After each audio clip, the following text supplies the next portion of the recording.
ओम नमः शिवाय। शिव शक्ति की जय हो। स्वागत करती हूँ आप सभी का आज के इस वीडियो में। आप सभी को आने वाली महाशिवरात्रि की बहुत बहुत शुभकामनाएं। गौरी शंकर की कृपा आप पर सदैव बनी रहे, इसी मंगल कामना के साथ आज के इस वीडियो में मैं आप सभी को महाशिवरात्रि की पूजा विधि करके दिखाने वाली हूँ। तो हर साल फाल्गुन मास के कृष्ण पक्ष की चतुर्दशी तिथि को महाशिवरात्रि का त्योहार मनाया जाता है। मान्यता है कि इस दिन माता पार्वती और शिव जी का विवाह हुआ था और इसके साथ साथ मान्यता यह भी है कि महाशिवरात्रि के दिन भगवान भोलेनाथ पृथ्वी पर विद्यमान सभी शिवलिंगों में विराजमान होते हैं और अन्य दिनों की अपेक्षा महाशिवरात्रि के दिन शिव उपासना करने से कई गुना अधिक फल की प्राप्ति होती है। तो चलिए अब हम पूजा की विधि देख लेते हैं। तो सुबह सवेरे स्नानादि कर्मों से निवृत्त होकर साधारण पूजन करके व्रत का संकल्प लें, जिस भी तरह से आप व्रत रहना चाहते हैं, और प्रदोष काल में इस पूजन को करें। तो यहाँ पर मैंने एक चौकी लगा ली है, उसके ऊपर पीले रंग का वस्त्र बिछा लिया है। आप पीले या लाल रंग का वस्त्र बिछा लें और प्रदोष काल देखिए सूर्यास्त से 45 मिनट पहले और 45 मिनट के बाद के समय को प्रदोष काल बोलते हैं। और प्रदोष काल एक ऐसा समय है जब भगवान भोलेनाथ अपने पूरे परिवार के साथ प्रसन्न अवस्था में होते हैं। तो यहाँ पर संपूर्ण शिव परिवार का चित्र है मेरे पास, तो मैंने वो ले लिया है और इसी चित्र में गणपति जी भी हैं, तो हम गणपति जी का पूजन भी यहीं पर कर लेंगे। और चौकी पर अक्षतों या फूलों का आसन देते हुए हम शिव परिवार को विराजमान कर लेंगे और शिव जी के दाहिने हाथ के साइड में हम कलश स्थापना करेंगे। देखिए, अगर आप कलश स्थापना करना चाहें तो करें, ना करना चाहें तो इस विधि को स्किप भी कर सकते हैं। तो यहाँ पर अक्षतों का मैंने आसन दे दिया है और अक्षतों से अष्टदल कमल की आकृति बनाकर मैं इस पर कलश की स्थापना करूंगी। तो यहाँ पर कलश स्थापना के लिए मैंने एक पीतल का लोटा ले लिया है। आप पीतल का, तांबे का, कांसे का, मतलब शुभ धातु का ही हमें लोटा लेना है और इसके कंठ पर हम मोली बांध लेंगे।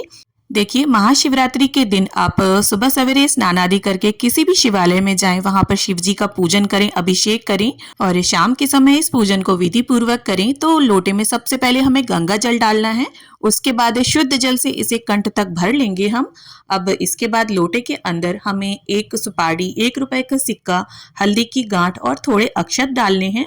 आपके पास अगर हल्दी की गांठ ना हो तो आप हल्दी पाउडर भी डाल सकते हैं। और इसके बाद एक सफेद रंग का मैंने पुष्प डाल दिया है और यहाँ 5 आम के पत्ते ले लिए हैं मैंने और सभी पत्तों को हमें टीक लेना है।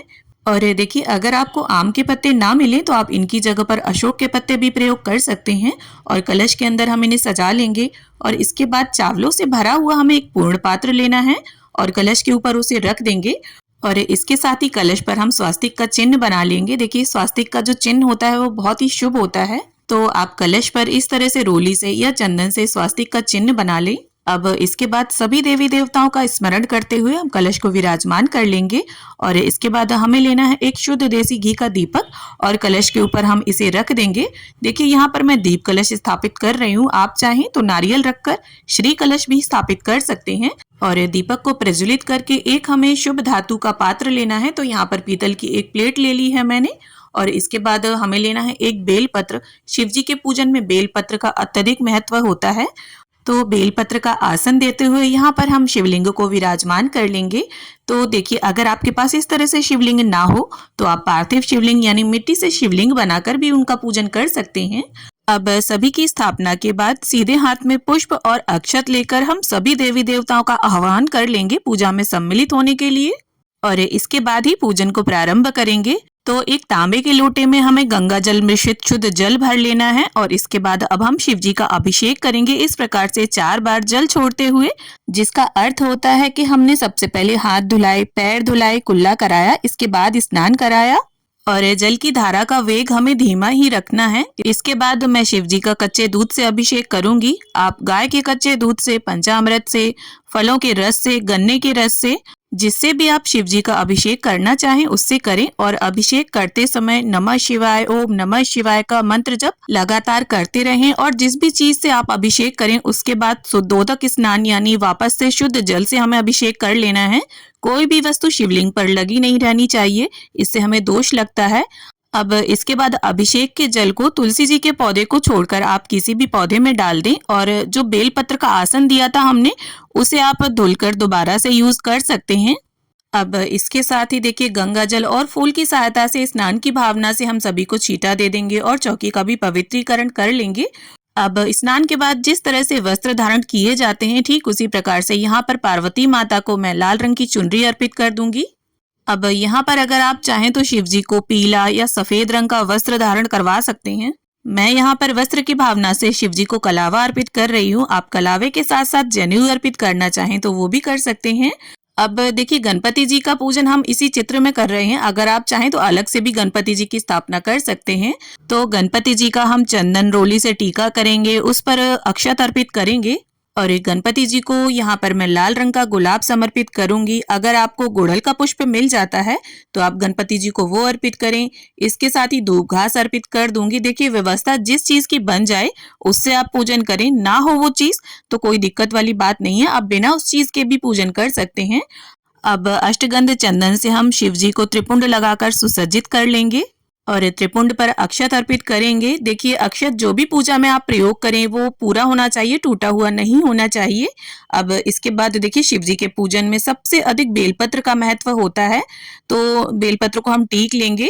आप चाहें तो चंदन से ओम नमः शिवाय या राम का नाम भी अंकित कर सकते हैं और कुछ इस प्रकार से हमें बेलपत्र अर्पित करना है। चिकने साइड से शिवलिंग पर टच होना चाहिए बेलपत्र। और शिव जी की जो भी प्रिय वस्तुएं आपको मिल जाती हैं, जैसे आंकड़े का पत्ता, आंकड़े का फूल, बेलफल, शमी पत्र, धतूरा, भांग। देखिए, महाशिवरात्रि के दिन मंदिरों के बाहर माली बैठे होते हैं, उनके पास ये सारी सामग्री मिल जाती है।